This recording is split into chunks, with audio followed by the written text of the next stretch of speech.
साथियों नमस्कार। ईशा फाउंडेशन के सद्गुरु जग्गी वासुदेव जी ने कहा है, कुछ बातें विशेष बोली हैं उन्होंने।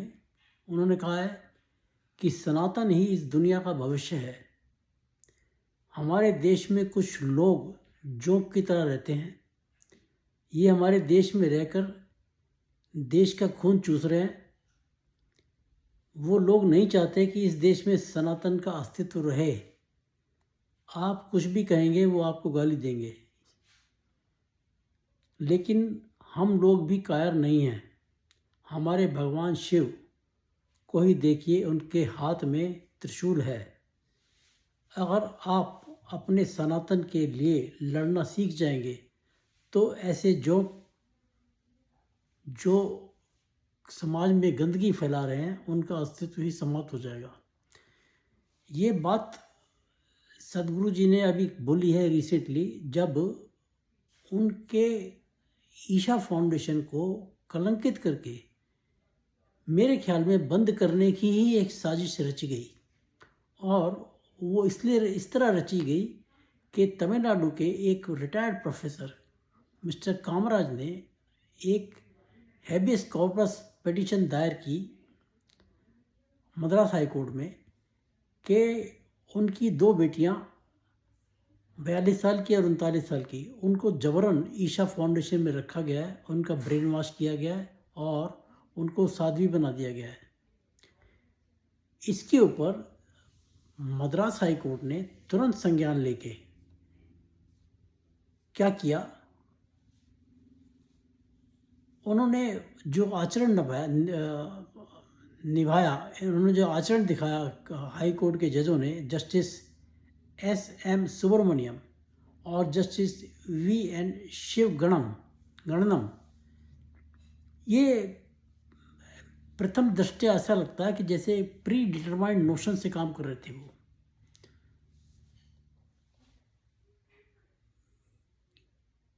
हाई कोर्ट ने कामराज की बातों का संज्ञान लिया, जिसमें उसने कहा था कि मेरी बेटियों को जबरन कब्जा कैद कर रखा है। तो ये हैबियस कॉर्पस पिटीशन जो होती है, ये एक तरह से कानूनी आज्ञा पत्र की डिमांड होती है, रिट पिटीशन होती है, जिसमें किसी ऐसे व्यक्ति की रिहाई के लिए मांग की जाती है जिसे बिना किसी कानूनी औचित्य के हिरासत में रखा हुआ है। अब ये इसने हिरासत, देखिए हिरासत तो एक पुलिस का वर्ड है, तो वो कहना चाह रहा है कि वो मेरी बेटियों को वहाँ पे कैद करके रखा हुआ है, हिरासत में रखा हुआ है। कोर्ट में उसकी बेटियां हाजिर थी सुनवाई के टाइम पे। अब देखिए, कामराज ने यह भी आरोप लगाया कि जग्गी जी ने अपनी बेटी की तो शादी कर दी, उसका घर बसा दिया, लेकिन मेरी बेटियों को बहका फुसला के ब्रेन वॉश करके उनको साध्वी बना दिया। और ईशा फाउंडेशन के खिलाफ कई आपराधिक केस पहले से ही दर्ज हैं, ये भी उसने आरोप लगाया। अब वो पिटीशन में था या नहीं था, वो जवानी जमा खर्च में था, लेकिन उन्होंने ये आरोप लगाया कि उसके ऊपर पहले भी केस दर्ज हैं। अब हाई कोर्ट ने क्या कहा? हाई कोर्ट ने कहा कि क्योंकि फाउंडेशन के खिलाफ कई आपराधिक केस दर्ज हैं, शिकायतें हैं, इसलिए इस मुद्दे पे आगे विचार किया जाना चाहिए। और हम जानना चाहते हैं कि एक शख्स जिसने अपनी बेटी की शादी कर दी और उसे अपने जीवन में अच्छी तरह स्थापित कर दिया, वो दूसरों की बेटियों को सिर मुंडवाने और एक एकांतवासी जीवन जीने के लिए कैसे प्रोत्साहित क्यों कर रहा है? यह संदेह है, यही संदेह है। यह मतलब बड़ी अजीब सी बात उन्होंने की है कि एक तरह से एक तरफा आदेश कर दिया, और आदेश करके क्या कहा, पुलिस की जांच करो, केस दर्ज करो। और 150 पुलिस वाले जग्गी वासुदेव जी के ईशा फाउंडेशन में ऐसे घुसे जैसे किसी आतंकी अड्डे में रेड की जाती है। ये हालत है। ये सनातन को ऐसे कुचलना चाहते हैं। आप देखिए, वो हाई कोर्ट ही कह रहा है कि जी इसके खिलाफ पहले से केसेस दर्ज हैं, इसलिए इसकी जांच होनी चाहिए। भाई सुप्रीम कोर्ट क्या कहता है? सुप्रीम कोर्ट ने अभी बुलडोज़र मामले में कहा कि अगर किसी ने क्राइम किया है तो आप उसका घर मत तोड़िए। क्राइम और घर तोड़ना ये दोनों अलग चीज़ें हैं, आप उसको मिक्स नहीं कर सकते। तो आप जो हाई कोर्ट तो बिल्कुल डिफरेंट विपरीत रुख अपना रहा है। वो कह रहा है कि नहीं, जो केसेस पहले से दर्ज हैं वो भी मैं इस केस के साथ हम इस केस के साथ लिंक करेंगे। और ये कहाँ का तरीका हुआ? भाई आपको अगर उस आदमी ने ये आरोप लगाया है कि लड़कियों को मेरे वहाँ पर ज़बरदस्ती रखा हुआ है, आप उस केस को देखिए। पुराने केस चल रहे हैं, उससे इस केस से क्या लिंक है? कोई लेना देना नहीं है। लेकिन आप फिर भी लेना उसको कह रहे हैं कि नहीं इसका लेना देना है। This is highly objectionable. ये इंडिकेट करता है कि जजेस जो हैं वो एक सोची समझी साजिश की तरह काम कर रहे थे। अरे भाई, वो तो डीएम के तो पहले कहता है सनातन को ख़त्म कर दो, ये डेंगू है, ये मलेरिया है, आप क्या उन्हीं के प्रभाव में चल रहे हैं क्या? मेरे को तो यही लगा। आप देखिए सुप्रीम कोर्ट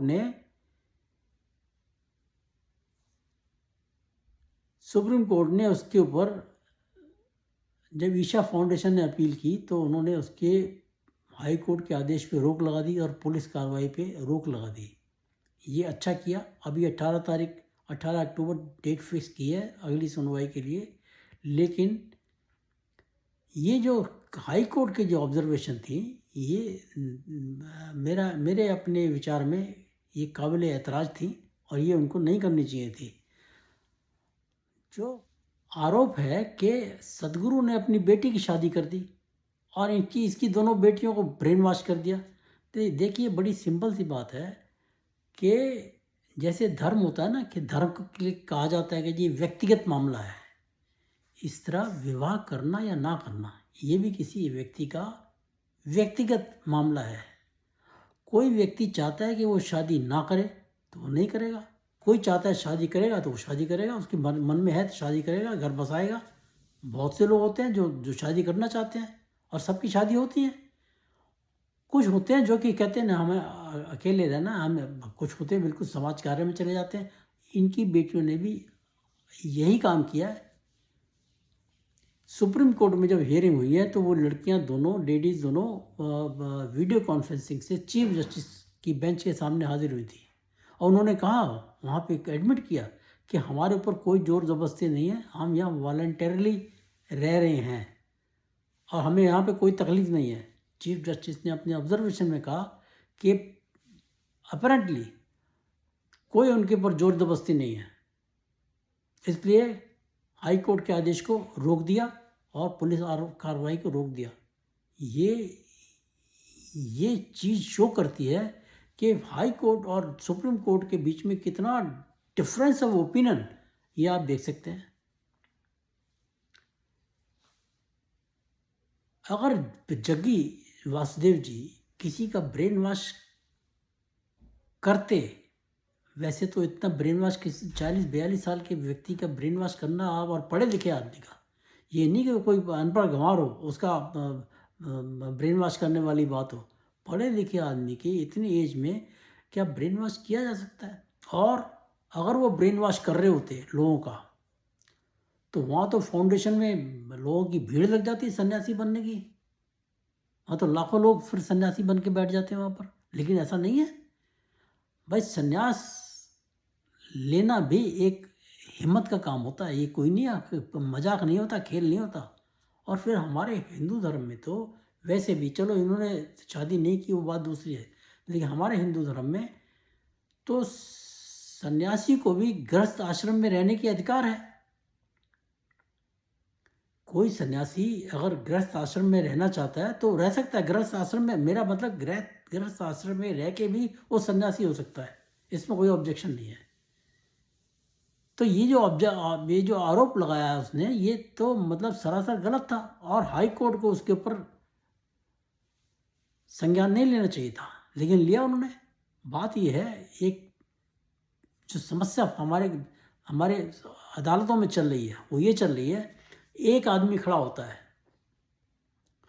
वो पूरे हिंदू समाज को 100 करोड़ 125 करोड़ के हिंदू समाज को कि और उसकी रीति रिवाजों को, उसको धर्म को चैलेंज कर देता है PIL लगा के, और कोर्ट्स फटाफट उसके पर सुनवाई कर लेते हैं, आदेश भी पारित कर देते हैं।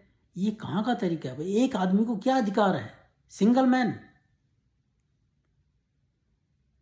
Man should not be given such liberty कि पूरे 100 करोड़ के 125 करोड़ के जनमानस को आप चैलेंज कर दो।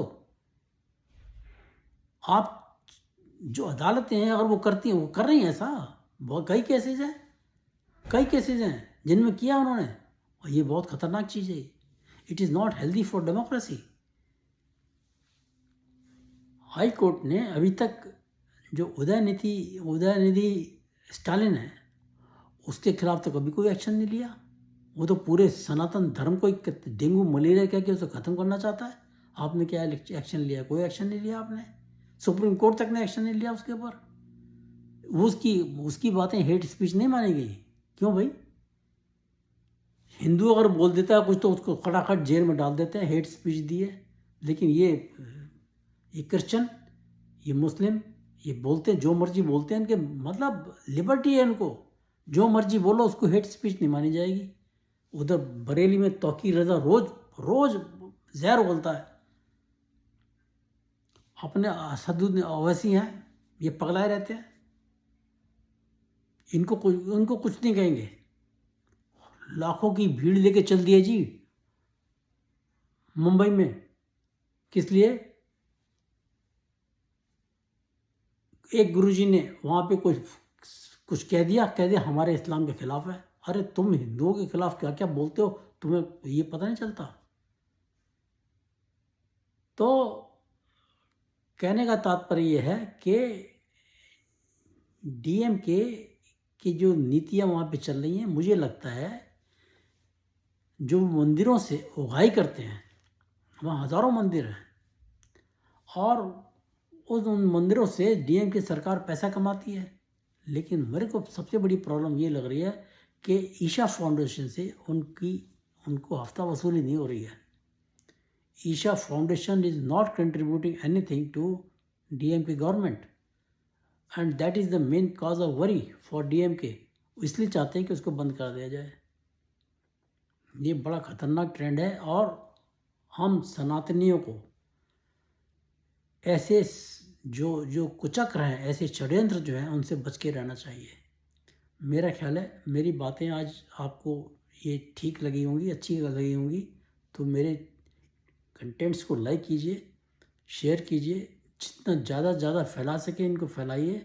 सनातन धर्म के हित में इन बातों को, इस वीडियो को फैलाना बहुत ज़रूरी है, ताकि लोग जागृत रहें।